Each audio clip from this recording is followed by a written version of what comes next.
Um homem de 22 anos foi preso suspeito de tráfico de drogas em Lavras.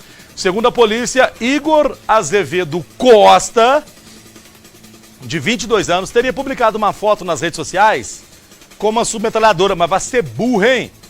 Acabou que tem uma submetralhadora, tira a foto e põe no Facebook, mas é burro mesmo, hein, Dudu?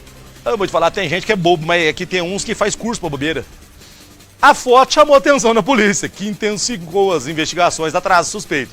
Ontem, policiais foram até o bairro Caminho das Águas 2 e encontraram o rapaz em casa. Com ele, foram apreendidos uma submetralhadora de uso restrito, um revólver calibre 38, munição e R$ 1.600 em dinheiro. Durante a abordagem, o suspeito teria confessado aí nos policiais. Os policiais perguntaram pra ele, nós vamos perguntar uma vez só. Não apertaram não, só perguntou. Não vão ser bons, hein?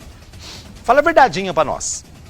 Aí confessou aos policiais que participou de um roubo a um ônibus de sacoleiros na última sexta-feira, em Carmo da Cachoeira. Ele ainda confirmou que cometeu o crime para conseguir dinheiro para comprar maconha. Igor contou aos PMs o endereço onde teria escondido a droga ainda. Eu também que ele é bonzinho, né? Contou pra todo mundo. Os policiais foram até o local, no bairro Fonte Verde, e encontraram 12 quilos de maconha. Ô, ervalhada! Tava tudo enterrado no lote. Tava no lote.